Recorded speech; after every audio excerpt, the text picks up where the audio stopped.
Fala galera, beleza? Aqui é o professor Hugo.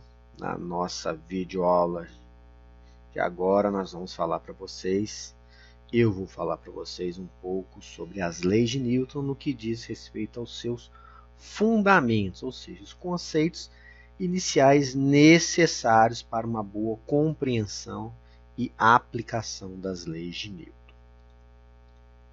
Então nós começamos aqui, muito importante, sabermos o conceito de força. O que é força? Vejam só. Força é um agente capaz de alterar o estado de alguma coisa, seja esse objeto, esse corpo, se ele estiver parado ou se ele estiver em movimento. Fazendo com que pode ter um efeito de deformação, pode alterar a sua velocidade, a intensidade do seu movimento, pode acelerá-lo, pode retardá-lo, pode deformá-lo, como eu havia informado, né? Isso é força. Força, vejam só, é o agente capaz de realizar as transformações que eu citei. Ela pode ser feita pelos músculos da pessoa ou por algum dispositivo, equipamento, um ímã, por exemplo. Outra característica da força é que ela é uma grandeza vetorial. Então, força F, ela é vetorial, então ela tem até uma setinha em cima ou ela vem em negrito, a sua representação. E a sua unidade é o N. N de quê? De Newton. Força é dado em newtons. Ok? Continuando aqui. Outros conceitos muito importantes. Força resultante é o resultado vetorial, porque força é uma grandeza vetorial, de todas as forças que irão atuar sobre um determinado corpo. É muito importante ter esse conhecimento, porque ele é fundamental para a gente determinar o que vai acontecer com esse corpo.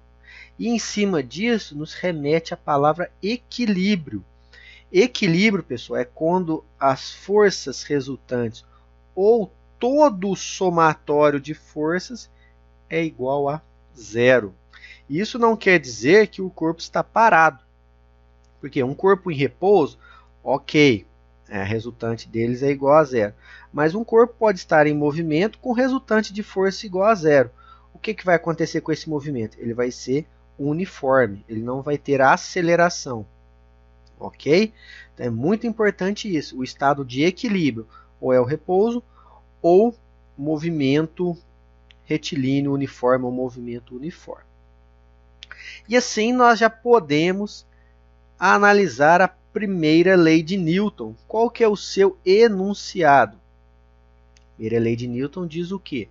Que um corpo ele vai continuar em repouso ou movimento uniforme, sem variar sua velocidade, a menos que haja a atuação de uma força sobre ele, ou seja, a resultante seja diferente de zero. Esse é o enunciado da primeira lei de Newton, baseado no que Galilei denominou de inércia. A primeira lei de Newton também é conhecida como a lei da inércia, que é, olha só, a propriedade de os corpos tenderem a permanecer em seu estado de movimento ou de repouso. A primeira lei de Newton, também conhecida como lei da inércia de Galileu, que foi ele quem propôs. Ok? Continuando aqui. A segunda lei de Newton, ela tem o nome princípio fundamental da dinâmica. Olha só, se eu falei dinâmica, algo dinâmico é algo que está em movimento. Em termos de cálculo, vocês vão ver muito essa formulação aqui, ó. Força é igual a massa vezes a aceleração, que é a segunda lei de Newton para o movimento. Por isso que ela é o princípio fundamental da dinâmica. Vejam só o seu enunciado, a sua essência. A toda força resultante que atua sobre um corpo corresponde uma aceleração de mesma direção, mesmo sentido e de módulo proporcional à força. Ou seja, se eu tenho o mesmo objeto, quanto mais força eu aplicar nele, isso a gente percebe, mais rápido ele vai se mover. Exatamente o que está acontecendo aqui, ó. Se eu tenho 3 bloquinhos iguais, vejam só. No primeiro, eu aplico só uma força. Ele vai acelerar. No segundo, eu dobro a força. Ou seja, a aceleração dele vai dobrar também. No terceiro, eu triplico a força. A aceleração vai triplicar também, porque é uma relação direta. Se eu aumento a força, a massa se mantém, eu aumento a aceleração. Graficamente, nós temos o gráfico linear, uma reta constante. Ok? Do mesmo modo, pessoal, se eu diminuir a força, certo? Ou aumentar a massa, como a gente está mostrando aqui, ó, eu tinha um bloco de massa M, força e aceleração. Dobrei a massa, ou seja, ficou mais difícil eu movê-lo. O que acontece? A aceleração cai pela metade. Se eu triplicar o bloco, ficou mais pesado. A aceleração divide por 3 também, mantendo-se a mesma força, conforme nós estamos vendo aqui. Graficamente, aceleração e massa é essa parábola aqui, ó. Vejam só, eu vou aumentando a massa, a minha aceleração vem diminuindo. E a terceira lei de Newton, pessoal, essa é muito comum, tenho certeza que já ouviram falar, é a lei da ação e reação. Ou seja, para toda força de ação de um corpo A sobre um corpo B, há uma força de reação com mesma intensidade, mesma direção, mas sentido oposto. Então, se o corpo A aplica uma força em B, o B reage com a mesma direção, mesma intensidade e sentido contrário. Vejam só. Outra coisa importante a gente falar da terceira lei de Newton, que ela sempre é um par ação e reação. Então, eu sempre vou ter necessariamente a presença de 2 corpos para que eu tenha o par ação-reação, para a terceira lei de Newton. Massa e peso. Massa, pessoal, mede a inércia do corpo, como nós vimos lá no princípio da inércia, a primeira lei de Newton de Galileu. Então, massa no sistema internacional é o que a gente mede em quilos. A massa é uma grandeza invariável. Não importa o planeta que você esteja, a sua massa sempre será a mesma. Ela não vai mudar nunca, certo? O que muda é o peso, porque peso é o quê? Você tem um planeta aqui, um exemplo, tem o centro dele e tem um objeto na sua superfície. Peso é o quê? É a força que vai apontar lá para o centro da Terra. E ele é em função de uma grandeza da lei da gravitação, da gravidade. Tanto que peso é massa vezes gravidade. Então, o meu peso na Terra ele é 70 newtons. Na Lua seriam quase 6 vezes menos. Porque lá a gravidade é bem menor. Se peso é uma força, vamos colocar aqui, ó, a sua unidade é um newton também. Né? Para guardar essa forma, quem é de Minas Gerais, o P de pão de queijo, temos em Minas Gerais. Peso é igual a massa vezes gravidade, ou peso é igual a massa vezes a aceleração daquele local. Força normal, vocês vão ouvir muito falar disso. Força normal. Não é algo que é normal, tranquilo do cotidiano. Normal quer dizer que ela é perpendicular à superfície. Então, aqui no caso, o homem está na superfície plana aqui. Eu tenho peso para baixo e a normal perpendicular para cima. Por que ela é normal? Porque ela forma um ângulo de 90 graus. Uma situação interessante, se eu pegar um plano inclinado com um ângulo θ qualquer aqui, colocar um bloco aqui, o peso sempre apontando para o centro da Terra. E a normal, pessoal, sempre normal à superfície. Então a normal fica aqui, ó, normal, formando um ângulo de 90 graus com a superfície. Isso tem que ficar muito claro, ok? Vejam só, aqui novamente o par ação-reação, a normal e peso sendo representados aqui, ok? Força de tensão ou tração é aquela aplicada em cordas, fios, né? Geralmente em cordas ideais que são inextensíveis, ou seja, elas não esticam. O que nós devemos ter atenção aqui, por exemplo, eu tenho uma força sendo aplicada aqui.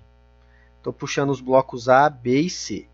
A tração em A, vejam só, a tração aqui dessa corda A, ela vai ser maior porque ela está puxando todos esses pesos.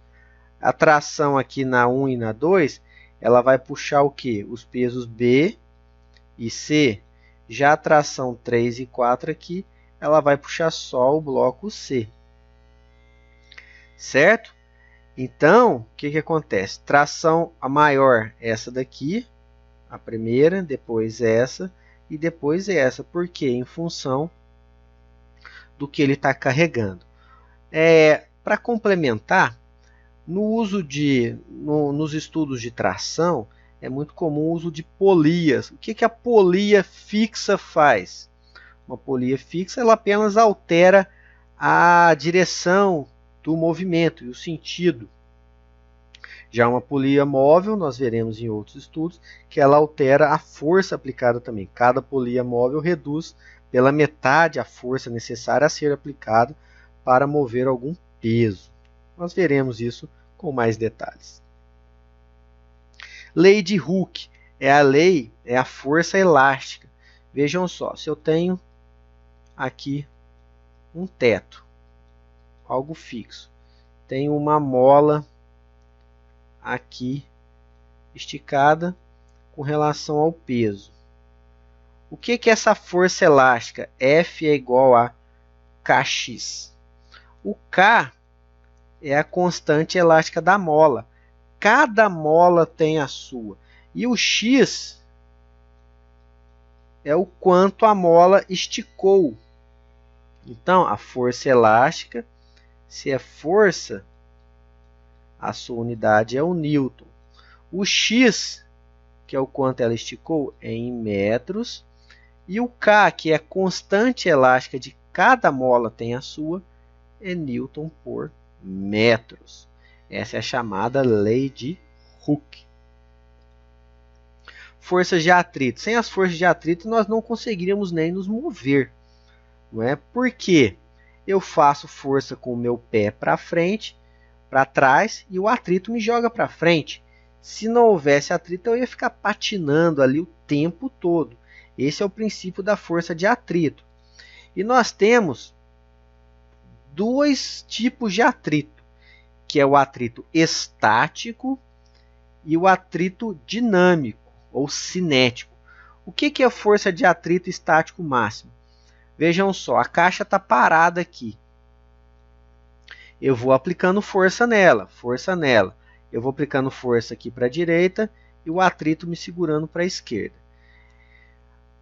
Quanto de força eu vou precisar para colocar essa caixa em movimento? Vai ser o necessário para eu vencer o atrito. Então, a força que eu preciso para movimentá-lo vai ser um μe, que é o coeficiente de atrito estático, quando o bloco está parado, vezes a normal, que nós já vimos o que é. Então, a partir do momento que eu vou aplicando força, eu consigo colocar ele em movimento. Se ele está em movimento, nós já remetemos ao atrito cinético, que é o atrito dinâmico, vejam só. Aí é outra cálculo. Por quê? Vejam só. É perceptível isso, pessoal. Olha só, o atrito estático, olha só os valores dele. E olha o cinético ou dinâmico. Vejam só que é menor. Ou seja, Depois que eu coloco em movimento um objeto, que eu consegui romper aquela estática, aquela inércia do objeto, fica mais fácil mantê-lo em movimento. Aqui um exemplo. Vejam só, o atrito estático 0,6 e o dinâmico 0,2. A caixa tem uma massa de 30 kg, então ela tem uma normal de 300 kg, massa vezes gravidade. Para eu colocá-la em movimento, eu preciso de 180 newtons. Depois que eu pus ela em movimento, pessoal, eu preciso só de 60 newtons para mantê-la em movimento. Então é muito importante isso, saber diferenciar. Por fim, um breve exemplo, uma pessoa com uma bengala sobe na plataforma de uma balança, que assinala 70 kg.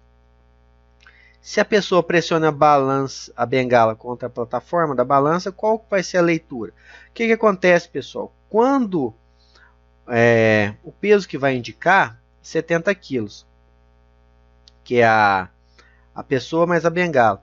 Quando eu pressionar, sendo que a pessoa não vai se apoiar em nada, pressionar a bengala com a balança, a pessoa está fazendo uma força para baixo, mas ela está se levantando também. Então ela está diminuindo a normal. Vejam só, quando uma pessoa sobe com uma bengala em uma balança, registra o peso total do conjunto, pessoa mais bengala. A pessoa, ao pressionar a bengala contra a superfície da balança, faz com que seus pés pressionem menos a superfície dessa, de modo que uma compensa a outra. Então, pessoal, se a pessoa não se apoiar em nada, vai indicar os mesmos 70 kg. Tá bom? Então essas são as leis de Newton e seus fundamentos. Obrigado, pessoal. Valeu e até a próxima videoaula. Um abraço.